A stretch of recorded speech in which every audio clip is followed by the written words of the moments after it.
J'ai coupé une bouteille en plastique. Je fais des découpes de façon que les bords soient nets. À l'aide de cet appareil, il est très facile d'enlever le noyau du poivre. Je l'insère dans le poireau du côté de la tige, le tourne un peu et le sors. C'est tout. Pour sortir le pain fini du grille-pain et ne pas vous brûler, utilisez une pince en liège en bois ordinaire.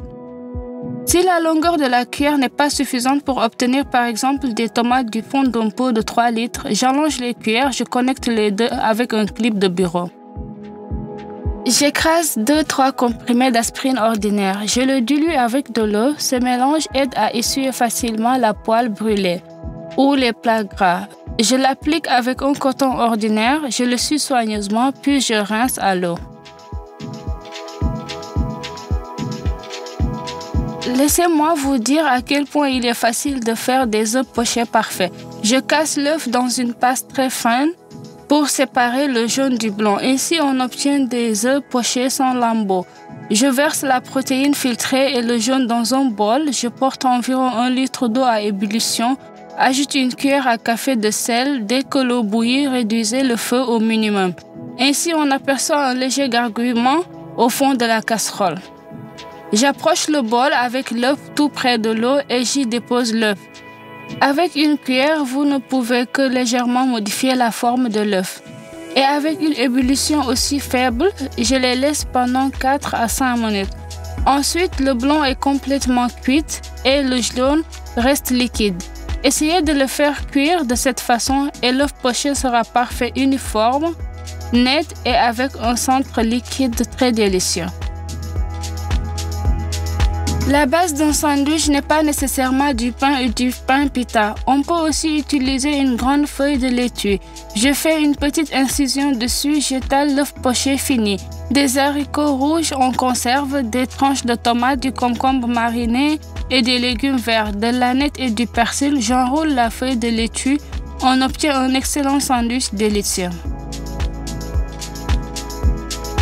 Pour dénoyauter une date et la garder entière, j'utilise un tube à cocktail ordinaire. Et si vous placez une noix, par exemple une amande au centre d'une date au lieu d'une graine, vous obtenez des bonbons instantanés délicieux et sucrés.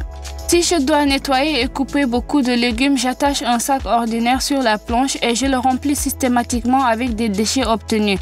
Pour râper facilement le gingembre, je le mets au congélateur pendant 40 minutes, puis il est simplement frotté, même s'il est devenu légèrement fibreux, soit une râpe grossière, soit une râpe fine.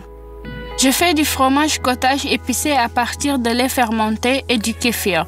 Je mets la casserole sur le feu le plus bas et la porte lentement à ébullition. Dès que le lactosérum commence à se séparer, j'ajoute du sel et mélanger délicatement. Et dès que le contenu de la casserole bouillit, éteignez le feu.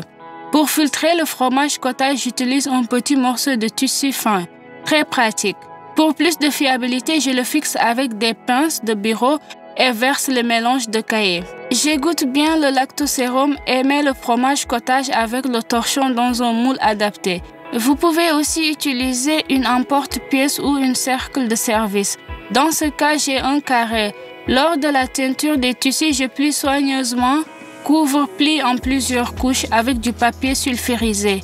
Vous pouvez utiliser aussi une planche, je le laisse comme ça pendant 1 heure. Sur le plateau, je verse un mélange d'herbes italiennes, un peu de paprika et de poivre blanc moulu. Et dans ce mélange d'épices, je vais rouler le fromage blanc de toutes parts. La briquette de fromage cottage se sépare facilement du tissu. Je mets le fromage cottage épicé dans une assiette. Je le couvre et le mets au réfrigérateur pour qu'il mûrisse pendant au moins 12 heures. Ce fromage cottage peut être utilisé pour faire des sandwichs ou ajouter aux salades. Pour désinfecter une planche en plastique, j'utilise du peroxyde d'hydrogène. À l'aide d'un coton, j'applique du peroxyde sur toute la surface. Je le laisse poser 5 minutes, puis je le brosse bien. Il en va de même pour le dos du tableau. Ensuite, je rince à l'eau tiède. Pour la salade, je prépare des crêpes aux œufs. J'ajoute du sel et un peu de noix de muscade aux œufs. En utilisant l'exemple des œufs, je vais vous montrer comment vous pouvez remplacer le fouet s'il n'est pas à portée de main. Je prends 2 fourchettes et je les plie de l'une des 2 manières indiquées. Les 2 fonctionnent parfaitement. Je fais cuire des crêpes aux œufs dans une poêle anti-adhésive sans ajouter d'huile. Dès que la surface s'éclaircit, je retourne la crêpe de l'autre côté. De plus, pour une salade sur une petite quantité d'huile végétale, je fais sauter les oignons jusqu'à ce qu'ils soient dorés. Ensuite, je fais frire les champignons et les coupe assez gros. Je ne rajoute pas d'huile, je sale en fin de cuisson. J'ai coupé une feuille de pain pita en lanières d'environ 4-5 cm de large. Et avec des ciseaux, je fais de petites coupures chaotiques. Bien sûr, si vous le souhaitez, vous pouvez créer un vrai motif. Je relie les bords de la bande avec un cure-dent. Je sèche les anneaux obtenus dans un four préchauffé à 180 degrés. Directement sur la grille pendant 2-3 minutes. Et pendant qu'ils sont encore chauds, dévissez soigneusement les cure-dents. Pour décorer dans les proportions égales, j'utilise de la crème sûre et du fromage à la crème caillée. Pour rendre le fromage blanc facile à mélanger avec n'importe quoi ou à appliquer, je le sors du réfrigérateur à l'avance. J'ajoute également de la moutarde en grains et un peu de sel à la vinaigrette. Je mélange bien le tout. J'assemble la salade. D'abord du poitrine de poulet bouilli, coupé en cubes, puis champignons et oignons frits. Crêpes aux œufs coupées en carrés, un peu d'aneth et de laitue verte croustillante. J'ai pris une laitue et je l'ai déchirée avec mes mains finement. J'ajoute du sel et du poivre noir. J'étale la vinaigrette et mélange la salade avec 2 cuillères, de haut en bas. J'étale la salade en portions dans des anneaux de pita préparés. On obtient une salade élégante, beau et efficace. Bien sûr, ces anneaux peuvent être parfaitement utilisés pour toutes les salades. Je vous recommande fortement d'essayer cette salade, elle est juste incroyable. La salade suivante contient également des crêpes aux œufs. J'ai coupé les crêpes finies en fines lanières. J'ai de la viande en fibres. Le composant suivant de la salade est un concombre frais. La méthode de coupe la plus appropriée pour cette salade est sous forme de bâtonnet. Dans un saladier profond, je combine tous les ingrédients et j'ajoute des pois verts en conserve. Je décore la salade avec de la sauce mayonnaise. Je mélange bien le tout et vous pouvez servir.